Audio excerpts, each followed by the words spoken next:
बिस्मिल्लाहिर्रहमानिर्रहीम। अस्सलाम वालेकुम क्लास सेकंड ईयर। आज हमारा टॉपिक है रेजिस्टिविटी। लास्ट टाइम हमने ओम्स लॉ के बारे में पढ़ा।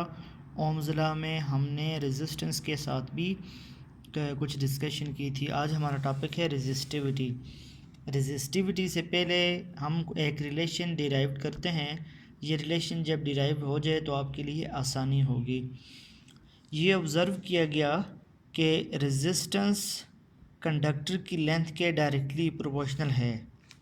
इसको हम इक्वेशन नंबर 1 कहते हैं। और ये ऑब्ज़र्व किया गया कि रेजिस्टेंस कंडक्टर के एरिया के इन्वर्सली प्रोपोर्शनल है। इसको हम इक्वेशन नंबर 2 कहते हैं। इसका क्या मतलब है? इसका मतलब ये है कि एक कंडक्टर है जिसकी लेंथ इतनी है, दूसरा कंडक्टर है जिसकी लेंथ इतनी है। तो इस कंडक्टर की लेंथ कम है, इसमें चार्जेस यहाँ से यहाँ तक फ़्लो करेंगे। इस कंडक्टर की लेंथ ज़्यादा है, चार्जेस यहाँ से यहाँ तक फ़्लो कर रहे हैं, तो इसकी लेंथ ज़्यादा है तो अपोजिशन भी ज़्यादा ऑफर होगी। एक सिंपल सी एग्जांपल जो डेली लाइफ की है, देखें पानी की पाइपलाइन अगर बहुत दूर से आ रही हो तो पानी को ज़्यादा अपोजिशन मिलती है, जिसको हम कहते हैं कि हवा ने प्रेशर पकड़ लिया है। तो चूँकि लेंथ ज़्यादा है तो इस वजह से रेजिस्टेंस भी ज़्यादा होगा। ये है फर्स्ट रिलेशन। दूसरा ये है कि एरिया जितना ज़्यादा अब एरिया कम है तो अपोजिशन ज़्यादा होती जाएगी, एरिया वास्ट है तो अब अपोजिशन कम होती जाएगी। जिस तरह आप देखें एक दरवाज़ा है जो कि इस साइज़ का है, दूसरा दरवाज़ा है जो इस साइज़ का है। यहाँ से लोगों को पोजीशन ज़्यादा मिल रही है, जगह कम है। यहाँ से अपोजिशन कम मिल रही है क्योंकि जगह ज़्यादा है। तो एरिया जितना ज़्यादा होता जाएगा रेजिस्टेंस उतनी ही कम होती जाएगी। तो रेजिस्टेंस और एरिया का आपस में इनवर्स रिलेशन है। ये एक रिलेशन एक बनाया है। तो combining both 1 and 2, combining both we get R is proportional to L by A। Resistance length और एरिया के लेंथ के डायरेक्टली एरिया के इन्वर्सली इसको हमने कंबाइन कर लिया है। तो ये प्रोपोर्शनलिटी साइन है, इसको जब इक्वलिटी में बदलें तो कांस्टेंट ऑफ प्रोपोर्शनल आएगा, वो है रो। कांस्टेंट ऑफ प्रोपोर्शनलिटी जो यहाँ पर लगाया है वो है रो। ये हमारे पास कांस्टेंट ऑफ प्रोपोर्शनलिटी है। ये असल में रो क्या चीज़ है? इस रो को कहा जाता है रेजिस्टिविटी। इस रो को क्या कहते हैं?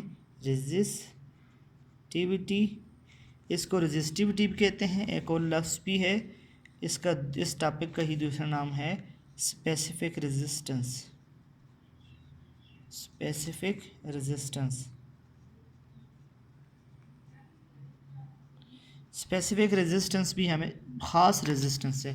ख़ास रेजिस्टेंस कैसे है? ये रेजिस्टिविटी है इसमें, और रेजिस्टेंस आर रेजिस्टेंस के लिए है, रो रेजिस्टिविटी के लिए। इन दोनों में फ़र्क क्या है? तो देखें, अगर हम if length is equal to 1 metre and area is equal to 1 metre square, अगर एक ऐसा कंडक्टर है जिसकी लेंथ भी 1 मीटर है और एरिया भी 1 मीटर स्क्वायर है, तो ये हो जाएगा R इज़ इक्वल टू रो 1/1। तो 1/1 कैंसिल हो जाएगा, R इज़ इक्वल टू रो हो जाएगा, R इज़ इक्वल टू रो। तो यानी कि रेजिस्टेंस और रेजिस्टिविटी आपस में इक्वल हैं जब लेंथ 1 मीटर हो जाएगी और एरिया 1 मीटर स्क्वायर हो जाएगा। तो जब यूनिट लेंथ और यूनिट एरिया होगा उस वक्त रेजिस्टेंस और रेजिस्टिविटी सेम है। सो रेजिस्टिविटी को हम ऐसे डिफ़ाइन करते हैं, resistivity is defined as specific resistance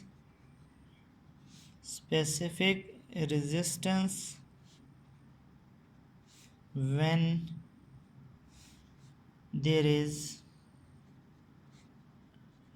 unit length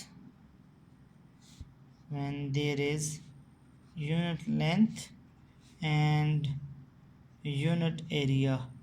जब एरिया भी यूनिट हो और जो लेंथ है वो भी यूनिट हो, उस वक्त जो वो रेजिस्टेंस होती है वो ख़ास रेजिस्टेंस है जिसको हम स्पेसिफिक रेजिस्टेंस कहते हैं। वो स्पेसिफिक रेजिस्टेंस को हम रेजिस्टिविटी भी कहते हैं। अब यहाँ से आप रेजिस्टिविटी को अलग भी कर सकते हैं। आप अगर अलग से इसको डिफ़ाइन करें तो रेजिस्टिविटी ऐसे आप डिफ़ाइन कर सकते हैं, ये एरिया डिवाइड हो रहा है, आर के साथ जाके मल्टीप्लाई हो जाएगा, R into area divided by L. तो यहाँ से आप रेजिस्टिविटी को ऐसे भी डिफ़ाइन कर सकते हैं। तो ये एक रिलेशन है जो आप रेजिस्टिविटी को डिफ़ाइन करने के लिए आप इस्तेमाल करते हैं, याद रखें। अब यहाँ पर देखें रेजिस्टिविटी का यूनिट क्या होगा, यूनिट ऑफ रेजिस्टिविटी। रेजिस्टिविटी का यूनिट इस फार्मूले से देखें, रेजिस्टेंस का यूनिट क्या है, ओम। ओम एरिया का क्या है, मीटर स्क्वायर, और लेंथ का क्या है, मीटर। तो मीटर मीटर से कैंसिल हो गया, ये आ गया ओम मीटर, ओम मीटर।